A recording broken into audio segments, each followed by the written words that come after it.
di sini evaluasi 1 tahun pemerintahan Prabowo, tapi kita lihat bahwa sudah banyak juga tadi yang seperti Mas Hersu katakan, tapi dalam bidang ekonomi saya cuma mau memberi beberapa catatan. Yang pertama adalah pertumbuhan ekonomi kita kuartal 1 4,87%, kuartal kedua 5,12%. Apakah ini ada artinya? Ya, kalau kita lihat, saya mengamati bahwa ada fabrikasi data pertumbuhan ekonomi. Jadi kita punya angka ekonomi ini sulit bisa dipercaya. Sebetulnya itu sudah saya pertanyakan dari tahun 2015, 2017 dan sebagainya.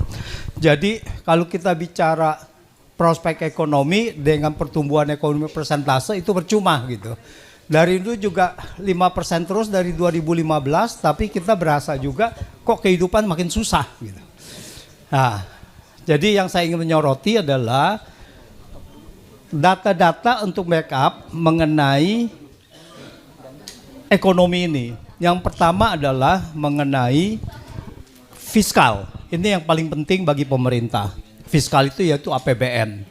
Penerimaan negara saat ini per kuartal ketiga, per semester 1 itu cuma 8,5% penerimaan pajak terhadap PDB.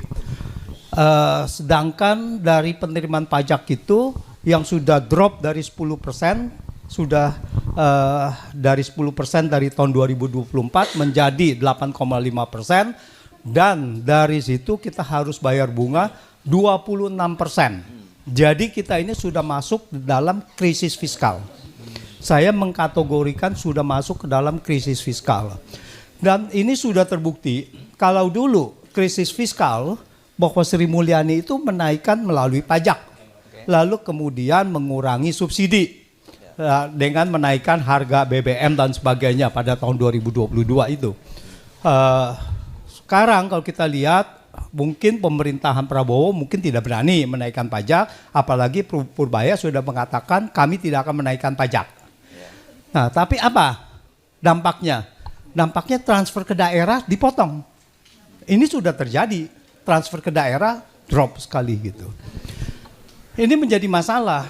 Kenapa transfer ke daerah dipotong? Ini memicu ketidakpuasan kepada daerah. Nah, karena begini, ini masalah prestasi dari pemerintah pusat. Kenapa bahwa penerimaan pajak itu turun lalu harus dikorbankan daerah? Karena penurunannya ini kepada daerah ini tidak proporsional. Daerah lebih banyak.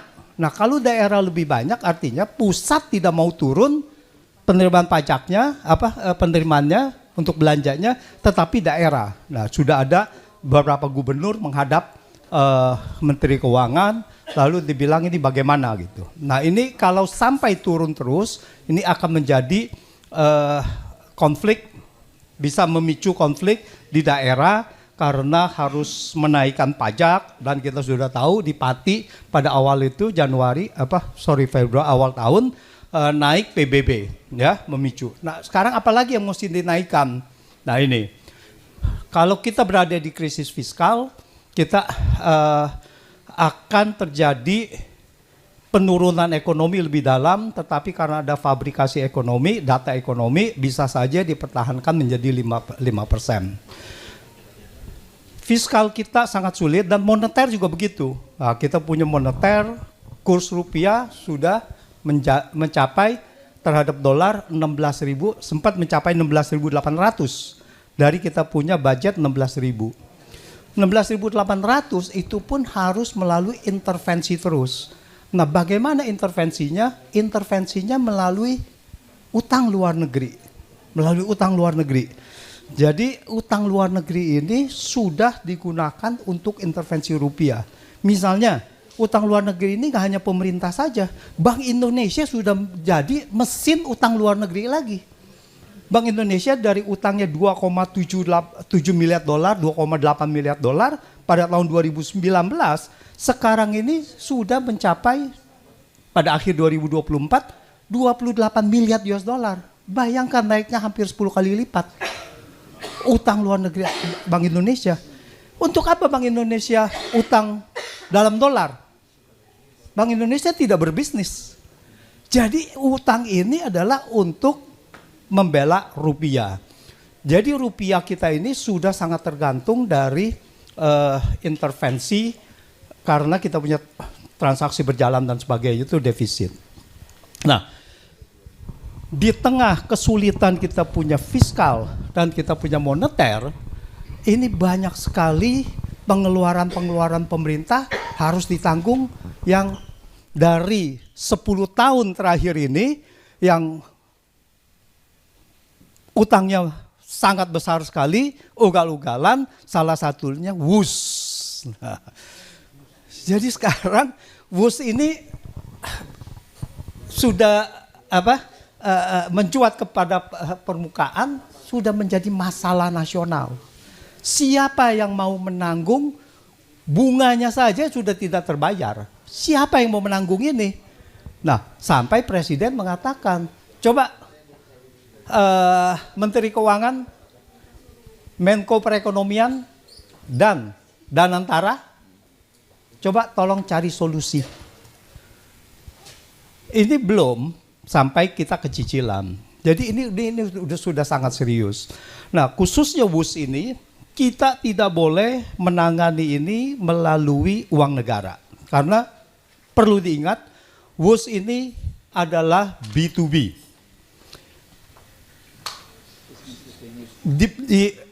Dibuat dari awal bahwa WUS ini tidak mendapat jaminan pemerintah, tidak mendapat jaminan dari APBN. Karena Jepang minta jaminan dari awal, maka Jepang dikalahkan. Karena minta jaminan. Oleh karena itu, jaminan dari APBN ini menjadi key decision factor. Menjadi satu yang tidak boleh dilanggar lagi. Karena kalau itu menjadi jaminan pemerintah, harusnya Jepang menang. Kalau Jepang menang, kalau kita hari ini melalui Jepang, kita ini tidak ada kesulitan keuangan. Karena bunga dari Jepang, kita bayar setiap tahunnya dengan kurs yang sekarang 16.300, ya cuma 75 miliar dolar setahun bunganya. WUS berapa? 2 triliun. Sudah lebih kalau sekarang dengan kurs yang sekarang itu lebih. Karena bunga itu kan 2% yang bunga yang awal. Bunga cost overrun-nya kan 3,4%. Iya, udah saya hitung itu semuanya menjadi 120 juta US dollar, itu kurang lebih menjadi 2 triliun dengan 16.300. Tentu aja dengan 16.500 yang 16.600 sekarang. 16.600 udah lebih dari itu. Makanya saya katakan 16.300. Jadi kita masalah di WUS ini adalah karena kita tidak bisa bayar bunganya 2 triliun. Kalau kita dengan Jepang kita cuma bayar 75 miliar. 75 miliar itu rupiah ini ya? Sangat rupiah. Oh. Udah dalam rupiah 75 miliar dengan 2 triliun. Nah, inilah yang membuat masalah ini. Jadi, bagaimana ini harus ditangani? Jadi ini tidak boleh lagi kita menang. Itu belum termasuk dugaan markup ya. Karena saya melihat ini ada dugaan markup. Jadi ini suatu decision kriteria yang harus ditaati, tidak boleh pakai uang negara. Lalu ditanya, bagaimana solusinya? Ya solusinya B2B. Kalau tidak bisa bayar di B2B, Anda negosiasi. Lalu ada yang mengatakan, oh kami sudah negosiasi dengan pihak China. Itu apa? Dari 40 tahun ke 60 tahun. Ini kan yang negosiasi ini kan menunjukkan satu kebodohan yang luar biasa. Karena apa? Karena kita belum bayar cicilan. Apa yang mau dibundurin gitu kan? Nah jadi itu. Jadi kita belum bayar cicilan, negosiasi, restrukturisasi, memperpanjang cicilan itu tidak ada gunanya. Yang harus dinegosiasi adalah turunkan suku bunga. Turunkan suku bunga. Perlu dicatat, semakin kita memperpanjang negosiasi, 40 tahun menjadi 60 tahun, semakin besar kerugian negara. Karena bunganya semakin panjang. Nah, dan pertanyaannya apakah 60 tahun yang akan datang teknologinya masih bisa dipakai itu? Ya. Kan nggak bisa lagi. Ya relatif dipakai bisa, tapi ya mungkin maintenance-nya juga makin mahal. Ya, jadi gitu. Jadi ini yang menjadi satu permasalahan serius dengan kita punya fiskal yang semakin sulit dan ini. Dan kalau kita lihat ini, saya kemarin bicara sama beberapa orang, lalu kemudian juga dibilang, wah kita harus bangga dengan adanya WUS. Kita harus bangga, kita ini satu-satunya di Asia Tenggara. Lalu saya katakan begini, apa yang kita mesti banggakan? Setiap orang yang punya duit, setiap orang yang nekat utang, pasti bisa punya WUS. Karena bukan bikinan kita. Apa yang kita mesti banggakan kalau bukan bikinan kita? Tapi masalahnya adalah, ini bukan masalah WUS-nya, bukan masalah kereta cepat. Masalahnya adalah ada yang lebih murah, kenapa Anda beli yang mahal? That is the problem gitu kan. Kenapa ada yang lebih murah, kenapa Anda beli yang mahal? Ini bukan kalau ada Shinkansen pun, yang Jepang, tetap aja kita juga sama bangganya, sama cepatnya 350 km. Nah, jadi ini harus diusut sebelum ini menjadi beban negara, dan di sini ada dugaan-dugaan markup, dugaan-dugaan korupsi dengan nilai begitu tinggi, maka saya mengusulkan untuk aparat hukum, penegak hukum dan KPK turun untuk memberikan keadilan bagi rakyat, bagi masyarakat. Saya rasa begitu. Terima kasih. Terima kasih Mas Antoni Budiawan. Kita izinkan beliau untuk meninggalkan tempat ya, karena supaya memenuhi janjinya yang lain. Ya, silakan. Oke, kita sekarang akan lihat dari sisi politik dulu ya. Kita persilakan Profesor Husnul Maria. Sama dengan yang lain, waktunya kita beri waktu 10 menit ya Prof ya. Kapan lagi ini bisa ngatur-ngatur Profesor ya? Bismillahirrahmanirrahim. Assalamualaikum warahmatullahi wabarakatuh. Hasil survei tadi menarik kayak gitu ya, sebagai fungsi kontrol dari civil society. Demokrasi itu adalah civil and political liberties. Pandangan saya terhadap what can I do, what can we do, atau bagaimana apa yang harus dilakukan oleh rezim PSGR. Jadi PSGR gitu ya. Gibran. Ya, makanya PSGR kayak gitu kan. Duduk. Nah, ini kan konsepnya kan dari mulai selection, ya itu kita sebut sebagai recruitment, election, dan kita dari tadi pagi bicara tentang delivery. Post election, what can I do, what can we do, apa yang harus dilakukan, amanat apa yang dilakukan. Lah saya tadi pagi mau ngomong apa, ketemulah buku ini, Paradoks Indonesia. Ini yang kemudian, ini dramanya di sini nih. Bagaimana waktu 2019 buku ini kan dikutip habis oleh PS. Nah, apakah hari ini dia melakukan langkah-langkah tahap-tahap yang nantinya menyelesaikan masalah tantangan dari buku Paradoks Indonesia ini? Apa saja itu di dalam konteks membangun kesadaran nasional, penguasaan kekayaan negara.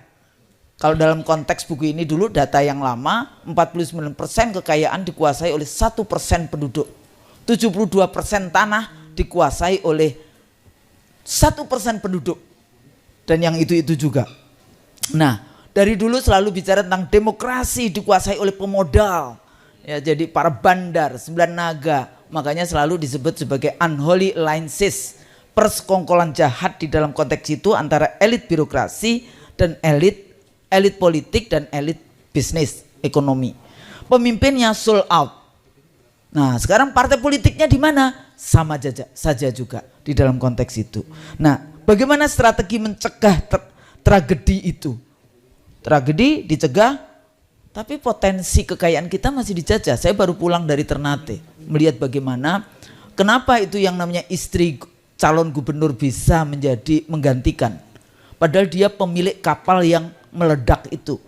Sementara ada kasus yang lain, kapal yang kecelakaan tidak ada suratnya dan sebagainya, itu pemiliknya juga dipidana.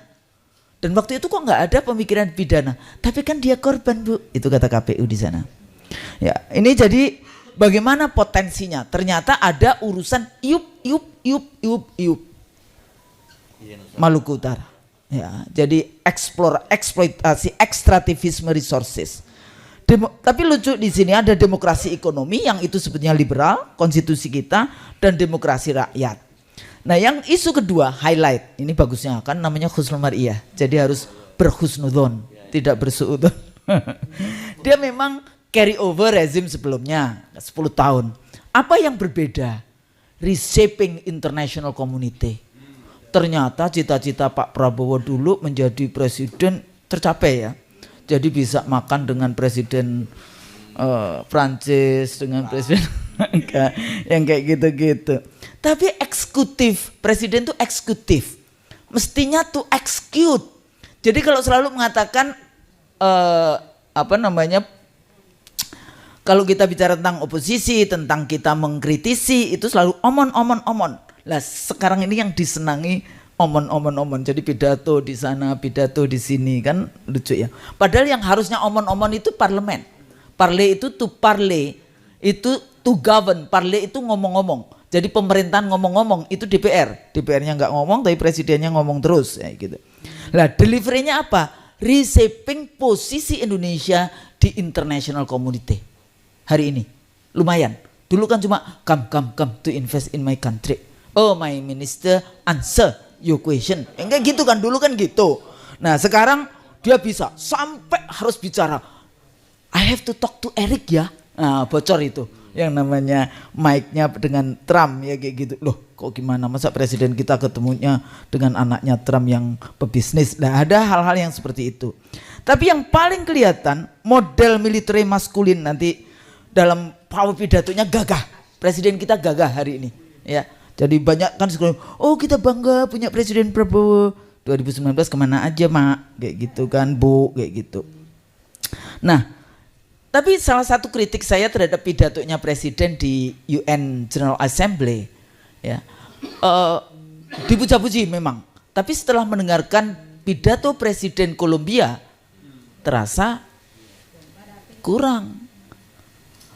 Ya, bagaimana dia mengkritik lembaga ini sudah menjadi saksi bisu terhadap genocide di Gaza. Kayaknya nggak ada. Malahan ada kalimat yang mengatakan keamanan Zionis Israel harus itu kayaknya salah itu.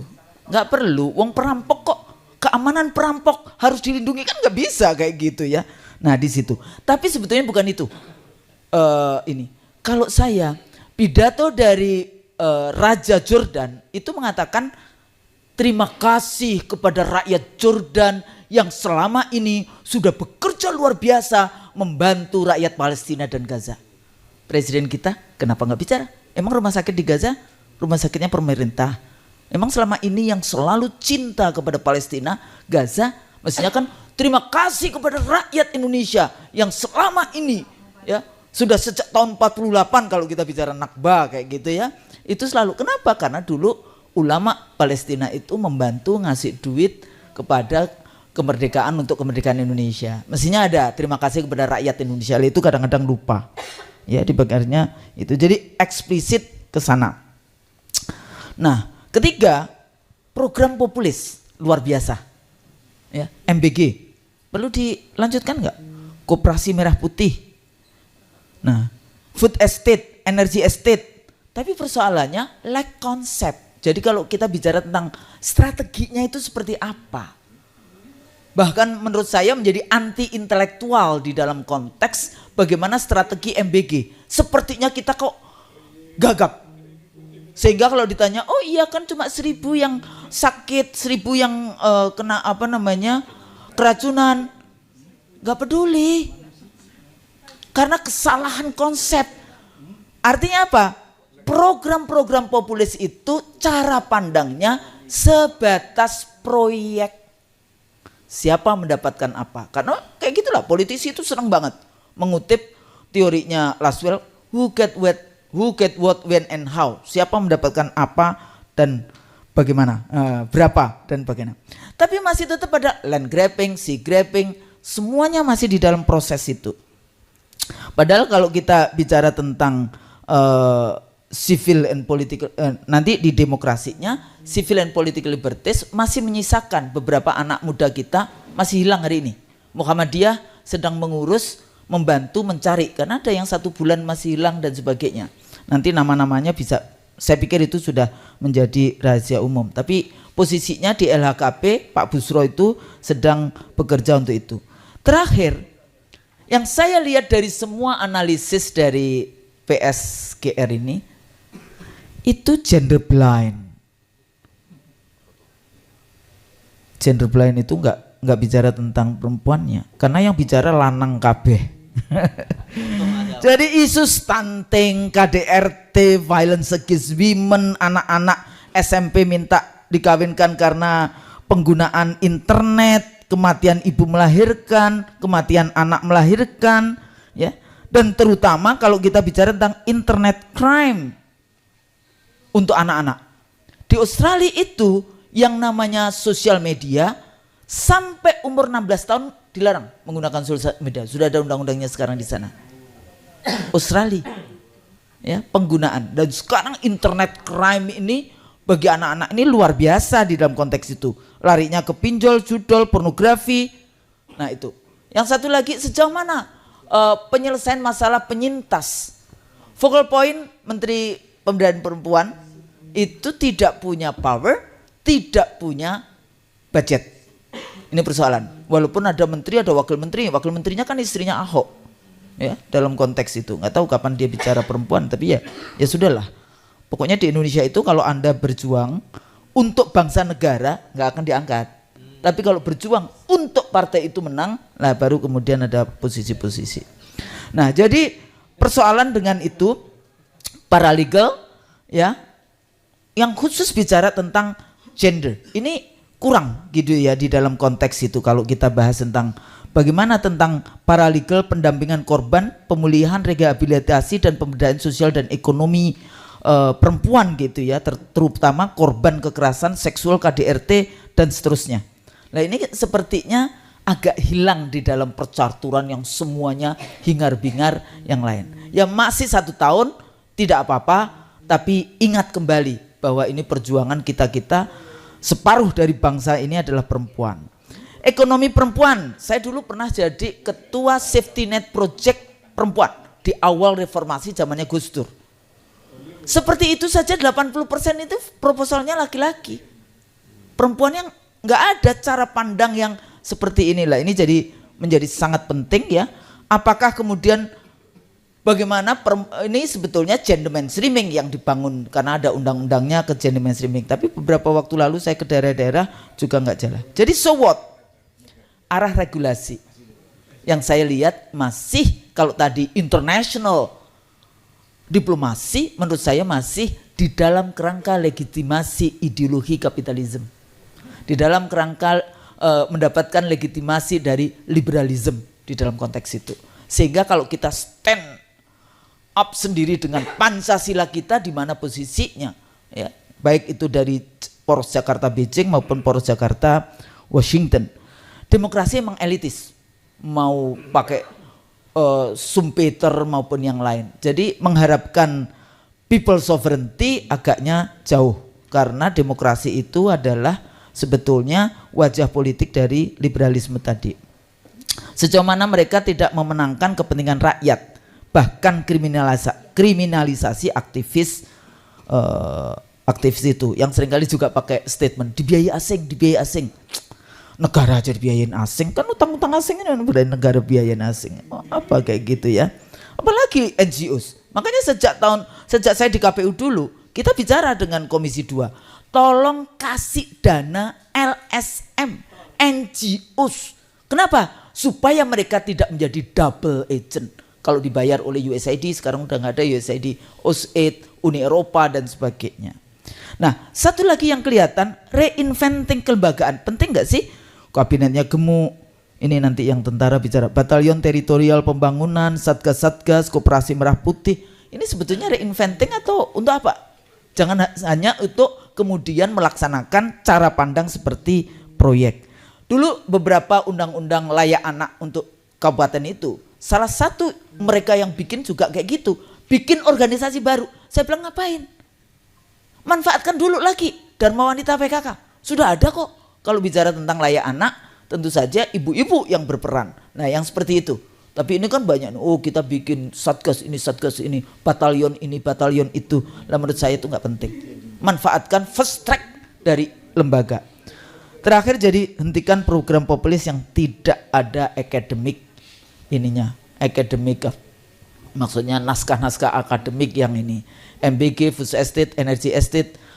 Beberapa waktu lalu saya dari dulu sih sebenarnya dengan kawan-kawan dari ITB, energi manfaatkan sekarang yang paling murah itu adalah solar energy. Nah itu menjadi penting.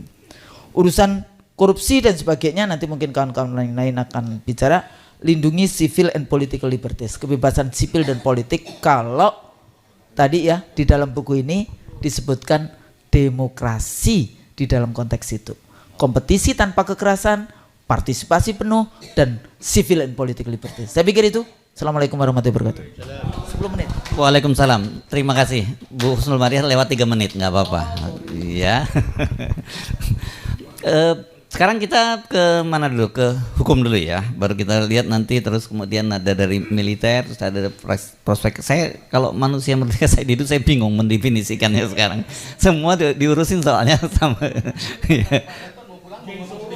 Enggak, Pak Gatot enggak. Beliau ini ya.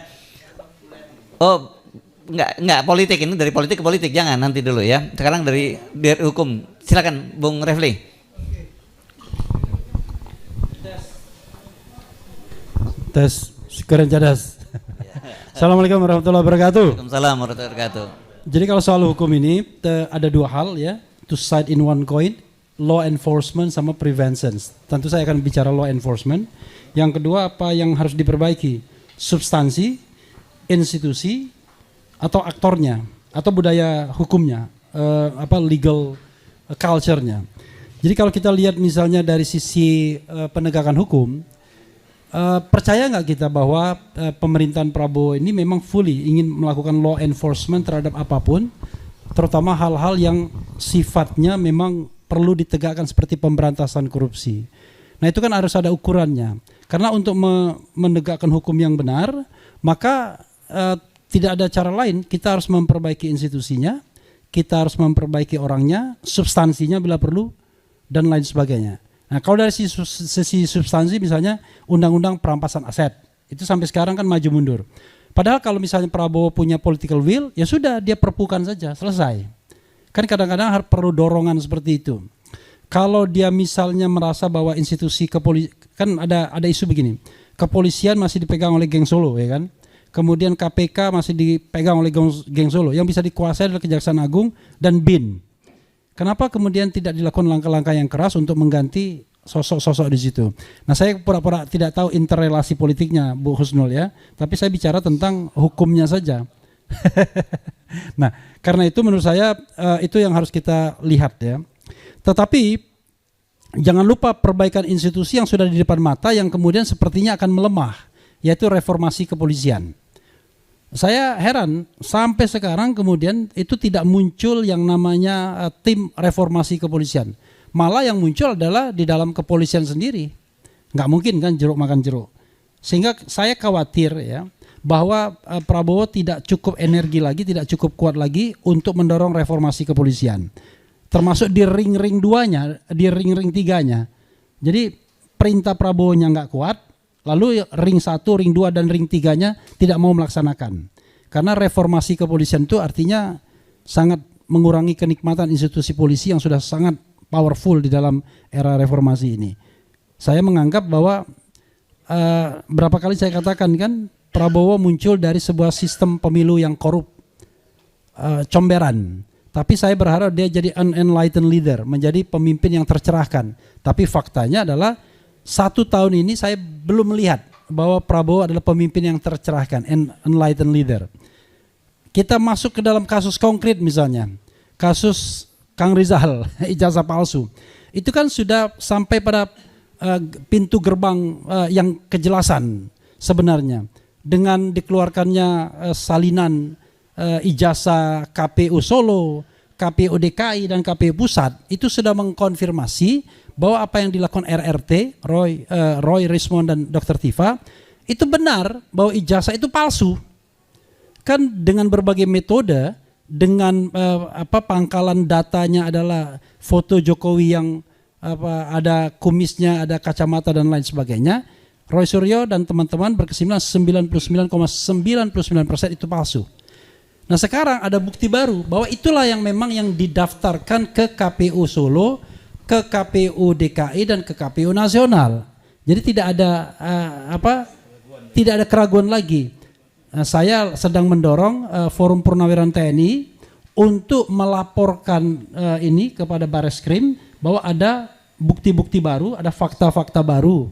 Jadi tidak hanya mempertanyakan perkembangan kasus, tapi melaporkan itu.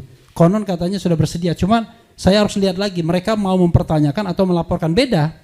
Kalau mempertanyakan ya nanti dijawab, tapi kalau laporan harus ditindaklanjuti karena ini betul-betul sebuah fakta baru. Nanti Kang Rizal sama-sama kita dorong mereka untuk diingatkan. Lalu soal yang lain juga kalau kita bicara mengenai hukum yang berkenaan dengan politik, kan selalu ada isu-isu mengenai ketidakjelasan misalnya ijazah Gibran. Padahal mekanisme hukum tata negara sudah bisa disediakan. Kalau memang ada hal seperti itu, DPR kan bisa bertindak untuk membuat inquiry tim inquiry-nya untuk melakukan proses penyelidikan berupa hak angket. Nah ini secara politik memang sulit, tapi kan saya bicara jalan hukumnya dulu, sehingga nanti ada kejelasan. Roy Suryo hari ini ke Sydney kemarin untuk melihat apakah betul-betul Gibran Rakabuming Raka itu adalah lulusan dari UTS Insert, tetapi yang harus kita pahami adalah dua data antara KPU dan Setnek itu berbeda. Dan ini aneh, karena ini adalah data dari institusi yang sangat representatif untuk calon wakil presiden, yaitu KPU, dan untuk wakil presiden adalah Setnek. Kok bisa beda datanya? Karena di Setnek itu UTS Insert itu ditaruh di terakhir 2007-2010 seolah-olah Gibran itu pasca sarjana. Seolah-olah. Karena ditaruh setelah S1. Sementara di KPU itu disetarakan cuma SMA saja, itu pun questionable. Karena ternyata dianggap setara dengan kelas 12.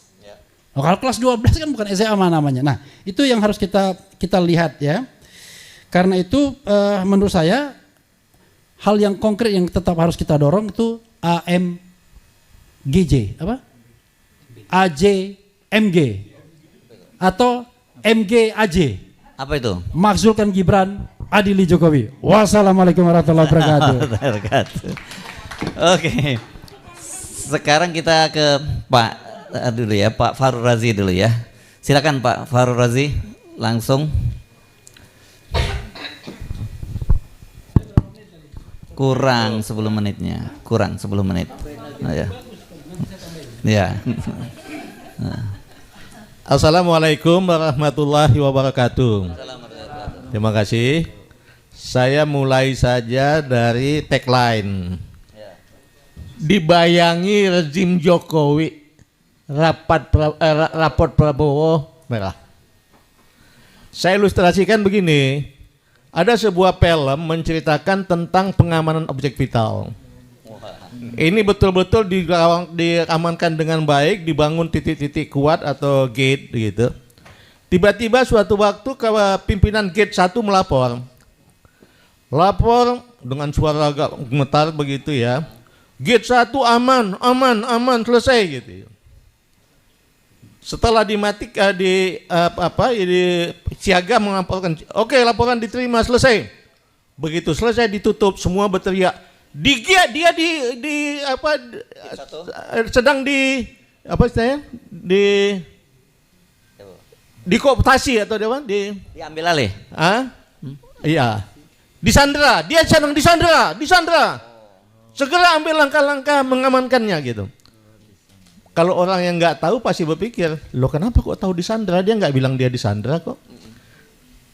Tapi semua tahu bahwa suara itu bukan suara dia yang seperti itu. Dia orang yang ngomong menggelegar, bukan gemetar ketakutan. Satu. Kemudian kedua, dia itu mestinya melapor tiap jam ganjil. Ini kok bukan jam ganjil dia lapor. Ketiga, format laporan nggak seperti itu. Format laporan mestinya gate 1 dalam keadaan aman, ulangi. Gate 1 dalam keadaan aman, selesai. Jadi tanpa dia bilang dia disandera, semua orang sudah tahu dia disandera, segera mengambil langkah-langkah pengamanan. Karena tidak sebiasa apa yang dia tampilkan. Begitu juga kami melihat Prabowo. Mohon maaf ya. Tiba-tiba dia salaman dengan Pak Jokowi seperti orang ketakutan, hampir cium tangan, mungkin tidak sampai cium tangan. Tiba-tiba memuji Pak Jokowi berselangit dengan terima kasih Pak Jokowi, terima kasih, ngambil nyanyi-nyanyi. Bukan tipenya Prabowo itu. Kemudian setelah itu juga melakukan upaya-upaya gerakan-gerakan yang mestinya dia lakukan tidak berani dia lakukan. Bukan Prabowo itu. Prabowo tidak seperti itu. Prabowo bukan penjilat. Menghadapi pimpinan tingkat tinggi saja, pimpinan negara lain dia dengan tegar, suara dengan badan tegak, bukan dengan menunduk-nunduk. Sehingga kita katakan Prabowo disandera. Kita harus melakukan sesuatu untuk membebaskan dia dari penyanderaan itu. Itulah kemudian dilakukan oleh FPP TNI. Apa yang terjadi? Disandera oleh siapa? Kita yakini saja bahwa disandera oleh sebuah kesepakatan yang kita tidak tahu apa bunyi kesepakatannya. Tapi perlu kita ingatkan Pak Prabowo, Pak, satu, sebagaimana yang pernah saya sampaikan, Bapak enggak utang budi kepada Jokowi, Pak. Jokowi yang utang budi ke Bapak. Karena dia cawe-cawe memenangkan Bapak bukan karena dia sayang sama Bapak, tapi karena dia mau titip anaknya jadi wakil presiden. Kedua Pak, menurut Islam, agamanya Bapak dan Bapak kan Islam yang taat meskipun pengetahuan agama sama aja dengan kita mungkin ya. Tapi dia Islam yang taat. Bahwa menurut Islam, menepati kesepakatan janji itu adalah mutlak harus dilakukan. Tapi kalau kesepakatan atau janji itu membawa kemudaratan, kemudian berlawanan dengan syariah, maka tidak boleh dilakukan. Mungkin pada saat Bapak membuat kesepakatan, Bapak belum tahu bagaimana Pak Jokowi, mungkin Bapak tahu mungkin bohongnya sedikit, padahal setelah Bapak ketemu lama Bapak tahu bahwa bohongnya luar biasa banyaknya. Mungkin sebelum pada saat Bapak buat kesepakatan, Bapak tahunya ada korupsi sedikit. Tapi kan belakangan Bapak bilang, ternyata setelah melihat korupsi di Indonesia, saya lihat sangat-sangat dahsyat, apa gitu istilah dia. Kalau gitu kesepakatan nggak perlu apa ikuti lagi, Pak. Itu sudah melanggar syariah, membawa kemudaratan, mestinya Bapak kembali kepada tampilan Bapak yang sungguhnya sebagai seorang Prabowo, bagaimana membawa bangsa ini mengatasi hal yang sangat tidak baik-baik saja di Indonesia ini. Namanya sudah terangkat di internasional karena Bapak banyak melakukan pendekatan-pendekatan, tapi di Indonesia tolong dibenahi Pak. Lupakan saja kesepakatan-kesepakatan yang jelek itu, yang betul-betul akan menjerumuskan Bapak dan menjerumuskan bangsa ini. Karena itu membawa kemudaratan dan juga berlawanan dengan syariah. Itu tolong Bapak pegang Pak. Terima kasih. Assalamualaikum warahmatullahi wabarakatuh. Waalaikumsalam warahmatullahi wabarakatuh. Iya. Perpaduan antara jenderal dengan menteri agama. Jadi yang pertama tadi adalah strategi pemahaman secara operasi militernya. Yang kedua ditutup dengan tausiah dari Pak Fahrul Razi ya. Oke. Iya. Periodenya lupa, zamannya Pak Jokowi. Pokoknya menteri agamanya juga ya. Oke, Bang Saidi dulu. Nanti terakhir itu kita panggil Puang Saidi dulu dan habis itu Puang Mulyadi dulu. Iya. Selama Bugis jangan saling mendahului ya. Assalamualaikum warahmatullahi wabarakatuh. Waalaikumsalam warahmatullahi. Saya hanya mengingat kembali tadi bahwa kita harus sadar reformasi 98 hasilnya adalah menyerahkan kekuasaan kepada oligarki. Itu hasil reformasi 98. Bisa kita berdiskusi tapi faktanya itulah. Oligarki sudah menguasai hukum, mengendalikan partai politik, mengambil sumber daya alam, dan semua sudah dikendalikan, LSM juga dikendalikan. Itulah hasil reformasi. Dan saya pikir aktivis 98 harus sekali-sekali mengakui kesalahan ini. Kan sekarang mereka yang berhasil menghidupkan pengadilan negara, padahal mereka lah yang menyerahkan negara ini ke oligarki. Itu yang pertama. Dan ini yang harus jadi agenda Prabowo. Dan saya pikir Bu Husnul tadi sudah menyatakan bahwa di buku Paradoks Prabowo itu sebenarnya. Ya. Oh, saya agak hafal udah. Tapi masih lebih hafal ayat-ayat penting di Quran lah. Nah, ini saya ingin menceritakan Pak Prabowo tadi kan banyak sekali nih. ini saya dari dulu saya menyatakan Pak Prabowo ini menyelesaikan negara bagaikan memakan bubur panas. Karena ada ininya otaknya Rambo, hatinya Rinto. Sehingga memakan bubur panas. Tapi di 4 agenda bubur panas yang dia makan, saya katakan 1 pemberantasan korupsi, 2 pengambilan sumber daya alam, 3 adalah mengendalikan oligarki, 4 adalah memberantas geng SOP, Solo Oligarki Parcok. Nah, problemnya ini yang 3-tiganya saya lihat ini masih dimakan. Yang bisa jadi basi, menjadi bubur basi adalah tentang reformasi Parcok. Itu bisa jadi bubur basi. Dimakan keracunan, tidak dimakan busuk. Nah, itu yang kita harus ingatkan Pak Prabowo. Pak, sebentar lagi kalau Bapak masih takut terus mereformasi Polri, maka ini menjadi bubur basi. Pada saat itu bubur basi tidak ada obatnya lagi. Karena Bapak makan keracunan, mau dibuang juga ada karena dia berkuasa, susah sekali. Nah, itu yang kita harus ingatkan Pak Prabowo, dan saya bisa menduga bahwa memang ada kendala besar terhadap reformasi Polri ini. Betapa semangatnya beliau, tapi setelah Kapolri membentuk tim reformasi Polri yang harinya sama, tanggalnya sama, 17 September, terus Pak Jokowi datang tanggal 4 Oktober di Kertanegara, langsung kayaknya bubur itu dilarang dimakan oleh berdua ini. Dan kelihatannya Pak Prabowo juga sendok yang mau disiapkan untuk memakan itu Ahmad Doviri, hilang tuh sendoknya, nggak tahu di mana sekarang.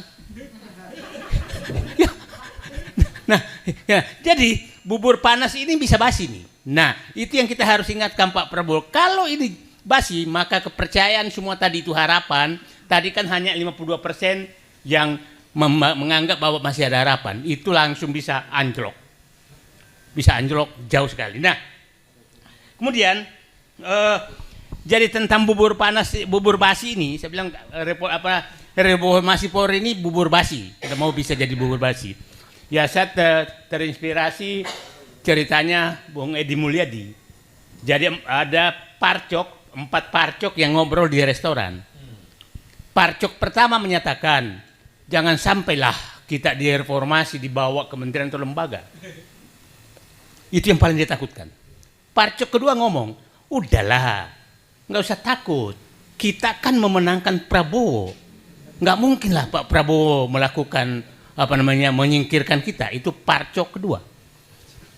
Parcok ketiga menyatakan, iya, tapi kan kita 2 kali mengalahkan dia. Ini parcok ketiga. Nah, 2 kali mengalahkan dia 2014, 2019. Nah, parcok keempat, udah bubar, bahaya nih katanya. Nah, itulah kira-kira gambaran cerita 4 parcok tentang perannya terhadap Prabowo. Nah, ini yang harus diingat di ini terus. Siapa tahu cerita itu benar. Cerita benar.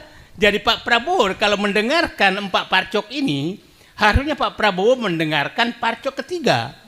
Oke, lu kalah menangkan saya sekali, tapi lu kan ngalahkan gua 2 kali. Ya kan? Nah, itu yang harus. Jadi Pak Prabowo harus mencari parcok ketiga itu. Dan saya pikir parcok ketiga itu masih ada. Nah, jangan juga parcok keempat, karena bubar dia kembali ke Trunojoyo melapor, Pak begini kejadiannya. Nah, itulah kira-kira cara. Nah, kalau Pak Prabowo tidak lagi berani mencari sendok memakan bubur parcok, saya nyebutkan parcok bukan polisi loh Pak ya. Ya, parcok itulah oknum yang memanfaatkan polisi, tapi bisa juga polisi, oknum tapi. Nah, memanfaatkan itu untuk untuk memenangkan kekuasaan, dan itu fakta. Jadi saya katakan sederhana kok. Kalau saya kan nggak mungkin disuruh menginginkan parcok, sederhana. 1, polisi, mereformasi polisi. 1, bebaskan polisi dari parcok. 2, hentikan kegiatan parcok sebagai termul. Itu aja.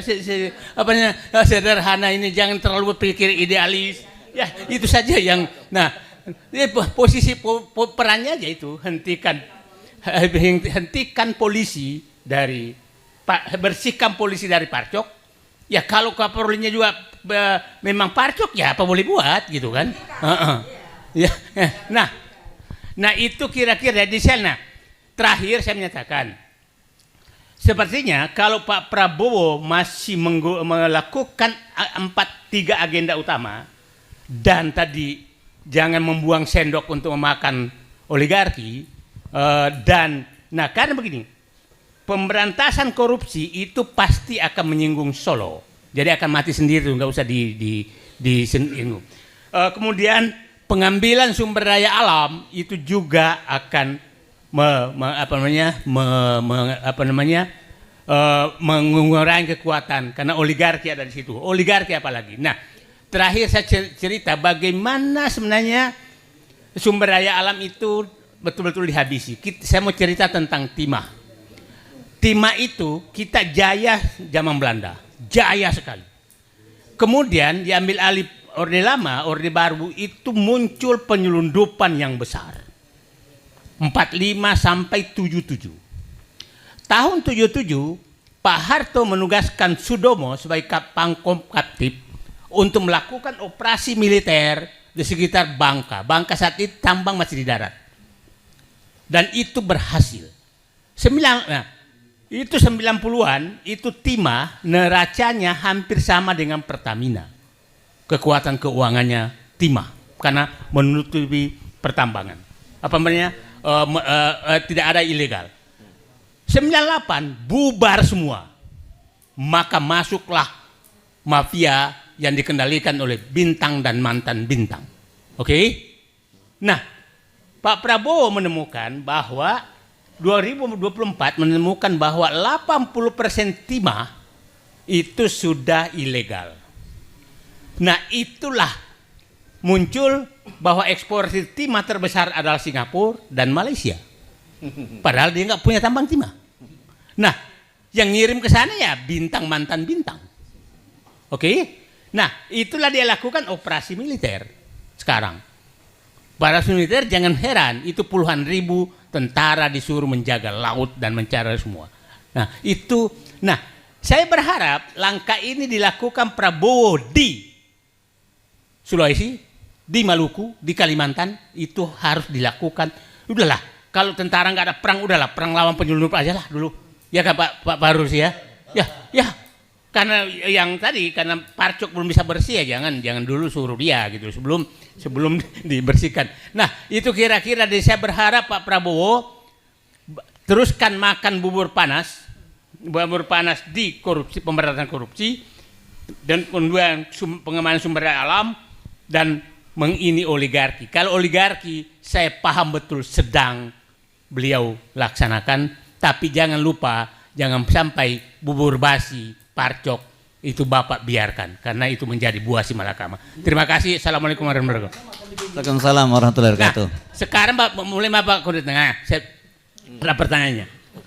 Karena bubur yang saya melihat dulu SOP Pak Prabowo memulai makan dari pinggir, tapi kelihatannya kalau 3 ini enggak, dia langsung makan di tengah karena langsung mengambil yang besar.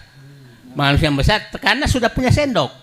Pengambilan sumber daya alam dan ini kan ada Safri Samsudin sebagai sendoknya. Nah, kemudian pemberantasan korupsi kan dipakai sendok Jampitsus. Nah, Borbaya muncul sebagai sendok baru. Ya kan, Pak? Sendok baru untuk menekan fiskal. Makanya diam aja Prabowo. Saya berharap Rosa menjadi sendok baru juga untuk memperbaiki BUMN. Yang saya bilang yang nggak ada sendoknya, mulai ada sendoknya kemarin Ahmad Doviri datang Solo membuang di Kertanegara sendok itu. Jadi saya menyatakan Pak Prabowo sudah Pak Jokowi datang ke Kertanegara tuh untuk mengambil sendok untuk memakan bubur panas parcok.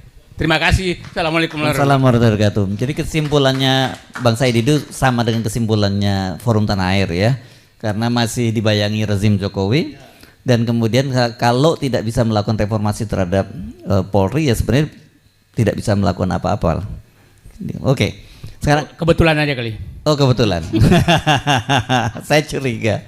Oke, sekarang Dr. Muryadi. Nah, ini geng mana ini kalau ini? Hah? Terima kasih. Partai keberapa? Terima kasih banyak Bang Hersu, Bapak Ibu yang saya muliakan, terutama di luar negeri, yang berdomisili di luar negeri. Semoga sehat selalu. Saya bertambah semangat ya, karena justru dari ya orang kita bangsa Indonesia yang berada di luar negeri yang ikut mengawasi ya kekuasaan ini, penyelenggaraan pemerintahan ini. Jadi kita tidak bisa mengatakan bahwa tidak ada pihak yang menaruh perhatian. Justru saudara-saudara kita yang banyak mengambil peran. Saya jangan sampai dalam negeri menganggap hal ini biasa-biasa saja. Di awal itu saya pernah katakan begini, Jokowi itu adalah presiden terburuk yang pernah dikirim neraka ke bumi. Ya. Mulai ini, mulai. Ada yang dengan pernyataan saya itu ada 2 video yang dibuat untuk mengklarifikasi, men-TO saya, jadikan daftar pencarian orang DPO. Itu ada 2 video yang dibuat itu. Tapi sebenarnya bukan itu yang saya tahu konsekuensinya, saya tahu risikonya. Cuma ada yang bertanya, apa neraka ini neraka kebetulan? Saya bilang tidak. Sama dengan yang dibuat, buku yang dibuat itu Armada Hantu.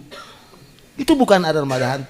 Itu operasi intelijen yang dibuat dalam bentuk novel. Oh, Ghost Flight ya. Kira-kira gitu. Nah, sama dengan ini. Jadi Jokowi itu adalah hasil operasi intelijen tingkat tinggi. Jadi para penghuni neraka membuat skenario mengirim orang terburuk. Itulah Jokowi. Sebenarnya ya yang saya mau katakan. Nah, jadi memang agak berat ya. Pertanyaan saya ingin bahas dulu nih. Karena kan sudah beberapa hari ini, beberapa minggu ini di televisi, di media itu sudah banyak kegiatan untuk mengevaluasi rezim kita ya, rezimnya Pak Prabowo. Ya sekedar tadi saya termasuk hasil evaluasi ini saya ikuti betul itu sampai akhir. Saya ingin memberikan legitimasi akademik bahwa hasilnya itu sebenarnya benar. Dalam teori politik untuk mengukur keberhasilan suatu rezim itu ada 7 indikatornya. Ya, yang pertama itu kita harus lihat kapabilitas responsifnya. Sejauh mana apakah rezim politik itu merespon aspirasi politik yang penting, ya kan? Kalau dia tidak merespon itu, misalnya ada tuntutan reformasi Polri, baru dia tidak tuntut, itu tidak bisa dianggap berhasil. Ya, jadi saya tidak usah bulas satu-satu ya, karena di semua media para pakar hasil pengawatannya benar. Saya cuma memberikan legitimasi akademik bahwa apa yang dilakukan itu hasilnya itu benar, bisa dipertanggungjawabkan secara akademik. Artinya kalau dibawa ke kampus itu mendapat, tidak ada penolakan itu, tidak ada resistensi. Yang kedua adalah kapabilitas regulatif. Ini Mbak, apakah rezim itu yang mampu membuat orang patuh sama aturan? Ya tentu yang kalau dia melanggar hukum ya sikat, hajar, tidak usah ampuni. Ya kan? Makanya itu yang selalu itu teriak penegakan hukum itu. Nah, itu salah satu. Yang kedua, itu kapabilitas distributif dan alokatif. Apakah sumber daya yang tersedia itu yang hebat-hebat itu dipakai oleh rezim? Yang pintar-pintar itu rezim memakainya. Ya kalau yang dipakai bodoh-bodoh ya itu tubuh tidak berhasil itu. Kapabilitas alokatif itu. Apakah orang miskin memiliki jatah gitu kan? Itu ada alokasi, karena itu kebijakan diambil tadi. Ini harus menjawab, mencegah jangan sampai ada muncul begini. Kalau kamu harus kaya, kenapa kami mesti miskin? Kalau mau kaya, kaya aja, tapi jangan buat kami miskin. Nah itulah gunanya ada rezim itu tadi. Karena itu harus ada, ya harus diukur di situ kemampuannya dia untuk melihat apakah sumber daya manusia, sumber daya alam, dan sumber daya buatan betul-betul digunakan sebesar-besarnya untuk kesejahteraan rakyat, kemakmuran rakyat. Saya tidak yakin itu. Kenapa saya tidak yakin? Karena ada 3 aktor oligarki yang ada di Indonesia ini. Yang pertama tadi oligarki politik, itu badut politik. Yang kedua oligarki ekonomi, bandar politik. Dan yang ketiga oligarki sosial, bandit politik. Anda bisa bayangkan ini. aktor politiknya Indonesia itu cuma badut politik, bandar politik, dan bandit politik. Tapi bukan Prabowo, rezim Prabowo yang buat itu. Rezim sebelumnya. Karena itu kan tidak ada reformasi, yang ada deformasi, pengerusakan itu. Yang pertama kali dirusak itu adalah Undang-Undang Dasar 45 itu. Diganti dengan Undang Dasar 2002. Itu masalah hulu. Tapi kita tidak bisa bicarakan itu, terlalu berat pembahasannya. Dan masih banyak orang yang pertahankan itu. Indikatornya aja. Yang kedua, yang selanjutnya ya cara mengukur berikutnya itu dalam teori politik itu kapabilitas simboliknya itu. Apakah polisi, tentara itu menjadi sesuatu instrumen penyatuan itu? Misalnya gini, kalau kita sebut polisi, apakah kita nyaman? Apakah kita enak? Apakah kita aman? Apakah gini aja contohnya, sederhananya ya. Ada penolakan, ada mainan, ada guyonan, jangan pasang fotonya Gibran itu. Itu kapabilitas simbolik yang rusak itu. Ya, contoh aja. Jadi kalau sudah tidak mau dipasang foto itu, bayangin Jepang ada kebakaran yang tertinggal di situ fotonya Kaisar dan ada anak. Pemadam kebakaran harus menyelamatkan dua itu, foto dengan anak. Sekiranya andai kata anak itu tidak berhasil diselamatkan tapi mampu menyelamatkan fotonya Kaisar, itu hebat itu, pujian. Begitu hebatnya kapabilitas simbolik. Ya kan? Lah kalau wakil presiden dibilangin bocil, dibilangi bocil aja itu sudah keluar dari mulut, itu sudah tidak ada kapabilitas simboliknya itu. Ya kan? Si pupu papa, setiap hari kan pupu papa. Itu tidak ada kapabilitas simbolik itu, Pak. Ya itu contoh sederhana aja. Terus kapabilitas ya kapabilitas ekstraktif. Apakah sumber daya alam, sumber daya buatan, sumber daya manusia? Saya kata, apakah Bang Hersu ini kan baik di mata saya nih, pinter. Tapi Bang Hersu kan tidak pernah dipanggil di istana kan? Karena saya bukan lulusan Universitas Ruko. Lah bukan Mas. Gitu. Itu yang jadi. Iya, atau Pasar Pramuka ijazahnya. Ya. Itu aja sebenarnya. Makanya Katanya, saya bilang. Jadi kalau ukuran saya sebagai akademisi di bidang ilmu politik, saya hanya cukup mengamati orang-orang pintar itu, ditarik nak masuk di istana itu. Presiden Amerika, lawan politiknya waktu kampanye, dibilangi you monyet. Karena mukamu itu penuh itu kan, mirip monyet. Setelah terpilih jadi presiden, dipanggil tadi, kau bilangi saya monyet kan? Ini yang pendukungnya tadi marah ini, wah udah ini kamu kesempatan kamu balas dendam. Kau sudah jadi presiden. Oh, udah begitu Pak. Dia bilang saya monyet itu karena saya calon publik. Nggak boleh saya marah gara-gara dibilangi monyet. Terus kenapa kau panggil dia? Saya panggil dia karena saya percaya dia bisa menjarakan rakyat Amerika. Nggak ada dendam. Karena memang kemampuannya tadi. Ini rezim ini dia sudah tahu, tapi karena dia nggak mau dikritik kan. Padahal kritik itu penting loh. Karena kritik itu berat Pak. Punya kemandirian. Punya kemampuan menganalisa. Tapi Pak Prabowo udah ngaku kok, katanya kalau malam-malam suka nonton podcast kritis kata Pak Prabowo gitu. Nah, itu nanti di ujung saya berikan resep. Oke. Sebab kalau dia tidak lakukan dua hal ini, hampir pasti Prabowo jatuh. Oke. Nah, menarik ini. Ini prediksi, tapi saya simpan di akhir dulu ya. Oh, di akhir. Jadi sumber daya manusia tidak itu aja, apalagi sumber daya alam.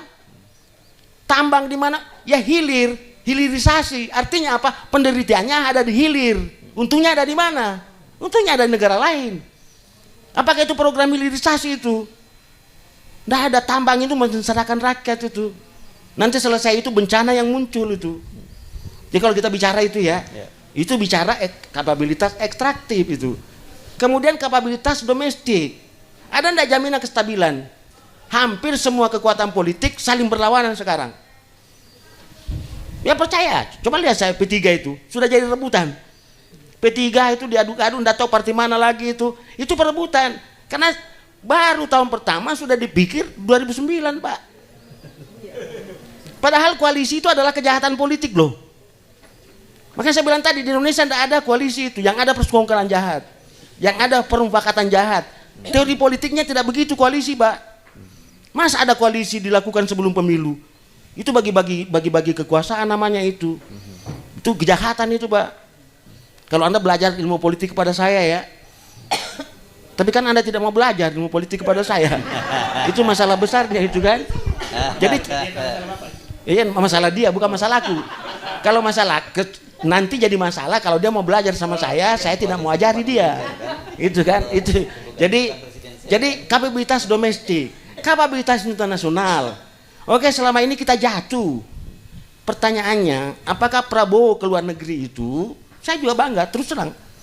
Saya melihat presiden saya itu dia mampu memulihkan harga diri saya sebagai bangsa Indonesia itu. Saya puji Pak Anu itu. Cuma satu pertanyaan saya sebagai akademisi. Itu diplomasi. Itu hubungan internasional. Itu ada kepentingan nasional. Mampu enggak memenangkan kepentingan nasional kita? Kalau tidak mampu memenangkan kepentingan nasional kita, tidak ada gunanya. Kita kalah dalam diplomasi.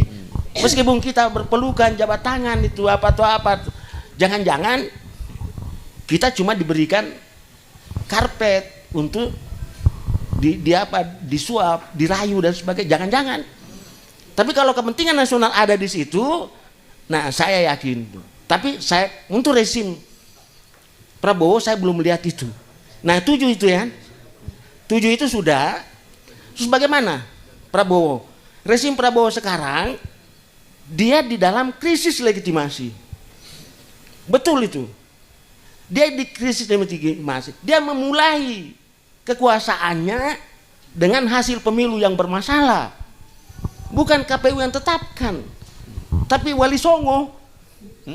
Itu MK. Wali Songo ya.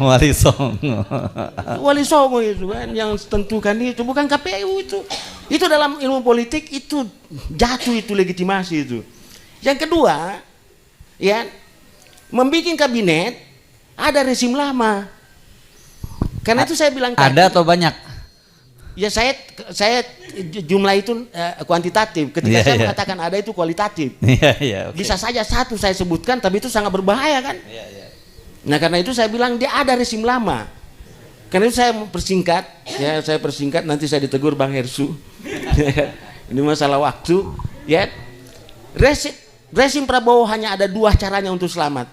Pertama harus cuci tangan, harus bersihkan semua rezim lama. Oh cuci tangan, saya pikir kayak Pak Jokowi sama Pak Luhut cuci tangan dari wus, bukan ya, beda ya.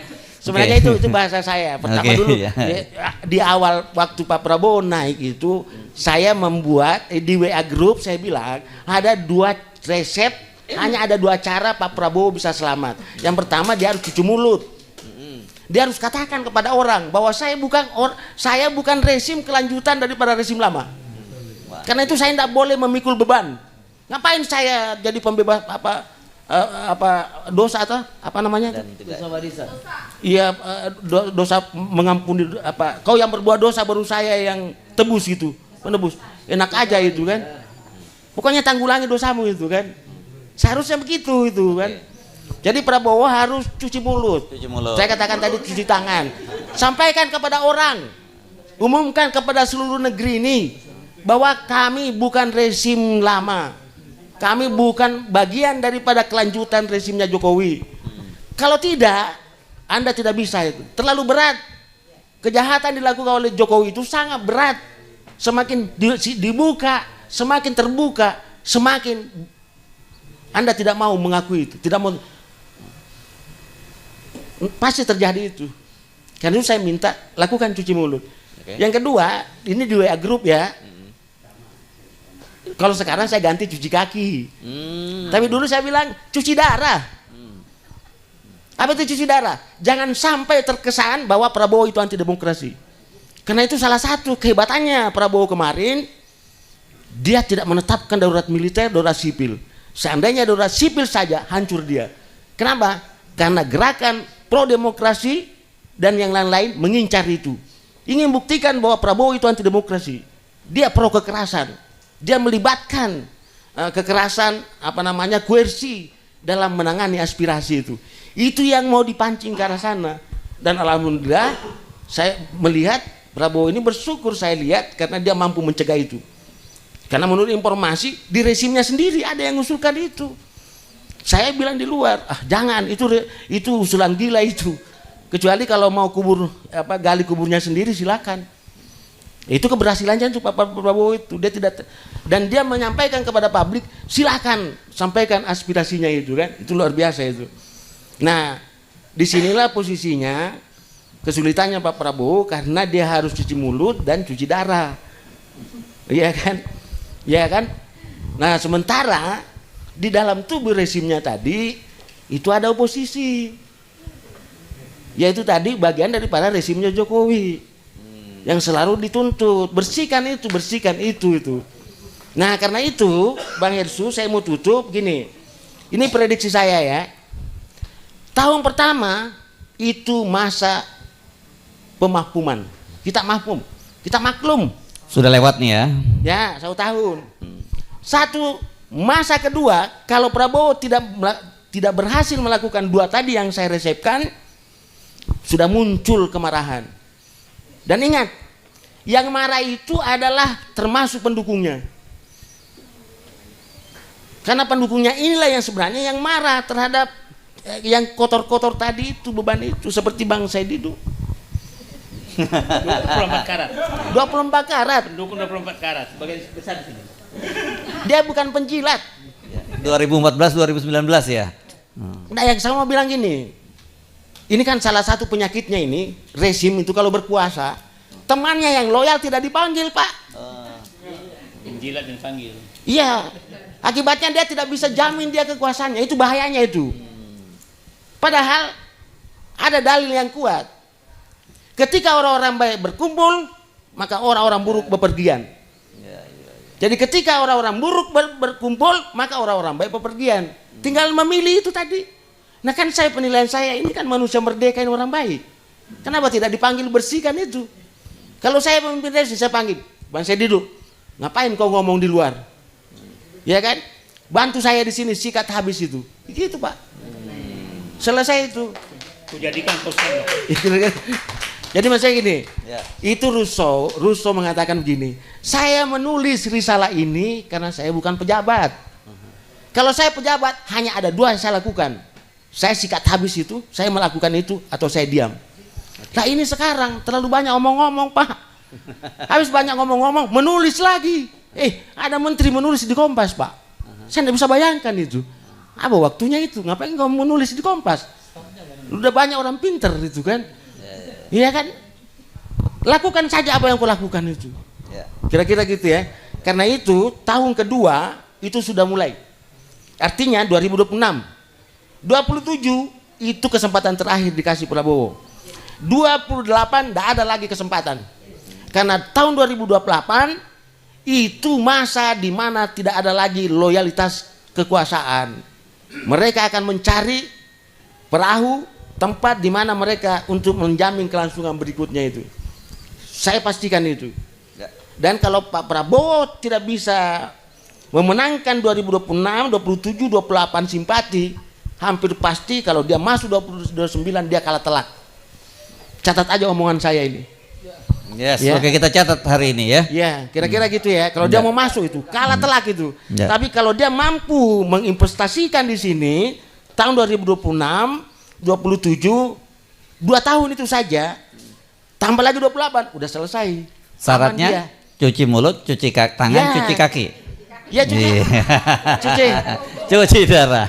Cuci mulut, cuci kaki itu, Bang Hirsu kan panggil aja semua. Apa susahnya ini? Bang Repli, kalau saya ya, ngapain biarkan ini semua?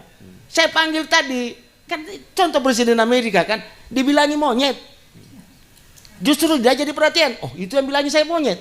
Waktu kampanye itu kan, panggil dia. Yang bilangnya saya monyet itu apa? Oh, ahli keuangan, Pak. Dipanggil dia sini ke Gedung Putih. Dijadikan Menteri Keuangan. Kenapa itu? Lah kalau kita di sini enggak, siapa yang kata-katain saya itu? Panggil. Siksa hidupnya dia. Siksa masa depannya. Itu kan pejabat jahat itu, Pak. Karena itu kepentingan pribadi, bukan kepentingan publik itu. Mantap. Jadi kalau Pak Prabowo, saran saya siapa yang paling banyak keras suaranya panggil ke istana. Oke, kita catat Pak Mulyadi segera panggil ke istana. Ya. Kecuali saya ya. Iya. Kalau saya dipanggil tidak ada yang mengajar di kampus. Ya gitu. Oke. Makasih Bang. Ya. Assalamualaikum warahmatullahi wabarakatuh. Waalaikumsalam warahmatullahi wabarakatuh. Oke, saya nggak akan buka tanya jawab ya, tapi karena waktunya kita juga sudah molor terlampau jauh dari jadwalnya, tapi saya kira ini paket lengkap tadi. Ini ada berapa? Ada 6 orang pembicara ya, udah cukup paket lengkap dan jadi panduan. Kita tinggal buktikan aja nih nujum-nujumnya terwujud atau tidak nanti. Terima kasih banyak kepada Profesor Dr. Husnul Maria. Ini salah satu ini kita supaya nggak bias gender juga gitu ya. Oh, gender blind. Wah, lebih serem kalau bias saja masih ini, gender blind itu lebih serem lagi ya. Dengan Jenderal Farul Rozi, kemudian Jenderal ini bukan jenderal ini Refli Harun. Iya. Terus manusia Merdeka Said Didu dan juga Bang Mulyadi. Ini kalau ada geng Solo, ada geng Mas Antoni sudah. Ini ada geng Sulsel di ujung sana ya. Memang lagi rame geng Sulsel. Ini belum ada yang mulai ngeramein aja, tapi iya. Sulawesi. Nah, itu dia. Sama-sama geng Solo ya, satu geng Solo, yang satu geng Sulawesi. Sampai ketemu lagi. Saya Ersbun Arif mengucapkan terima kasih. Assalamualaikum warahmatullahi wabarakatuh. Apa? Oke. Oh, ada jumpa pers bersama dengan Pak Gatot Nurmantio juga. Ya, silakan. Forum Tanah Air ini adalah forum diaspora Indonesia yang ada di 21 negara di 5 benua ya, di 5 benua di 21 negara. Dan hadir bersama kita juga ini Dewan Pembina dari Forum Tanah Air Pak Gatot Nurmantio dan juga ada Ketua Harian Mas Doni dan Pak Safril gitu ya. Oke, tentu ada hal-hal yang ingin nanti teman-teman boleh nanyakan, tapi ada beberapa hal yang ingin disampaikan juga dulu. Siapa dulu, Pak Gatot langsung atau Mas Doni dulu? Langsung Pak Gatot dulu. Yuk, monggo. Apa? Enggak, Mas Doni dulu dong menyampaikan, nanti baru Pak Gatot menambahkan ya sebagai. Baik, terima kasih kawan-kawan semua. Hari ini telah kita selesaikan acara rutin, acara yang sudah kita siapkan untuk mengevaluasi satu tahun kinerja Prabowo. Yang kami melihatnya setelah tadi para tokoh-tokoh melihat ada 2 perspektif, ada 2 pandangan, itu yang membuat kaya, itu yang membuat lebih dinamis di FTA, Forum Tanah Air. Ada yang berpendapat masih mempunyai harapan, ada yang masih sudah memberikan nilai merah, rapot merah, ada yang masih berharap sungguh-sungguh agar pemerintahan ini menjalankan dengan baik. Di sini kami dengan ada pembina, penasihat Bapak Gatot Nurmantio akan memberikan arahan atau memberikan sepatah kata atau 2 kata atau memberikan pandangannya. Terima kasih.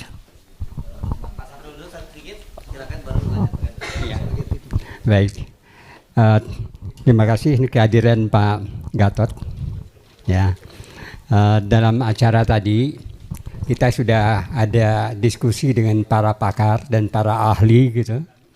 Dan di tengah kita ya tadi Pak Doni adalah ketua harian yang mewakili Pak Tata Cassandra dari ketua umum yang sedang berada di New York. Lalu juga ada Pak Radar, ini tim kajian juga yang dalam melakukan angket ya, survei dari FTA, itu pengarahnya adalah Pak Radar. Saya Safril Safian ya, sebagai ketua tim dari evaluasi 1 tahun pemerintahan Prabowo. Lalu di samping itu ada juga Pak Medi ya. Nah, dalam hal ini tadi dalam diskusi hadir para ahli dan para pakar. Tadi Pak Antoni adalah pakar dari FTA, lalu juga ada Ibu Husnul, itu juga Dewan Pakar, lalu Pak Refli Harun juga Dewan Pakar, dan Pak Dr. Mulyadi, dan juga termasuk Pak Ersbun Arif, ini adalah Dewan Pakar dari FTA.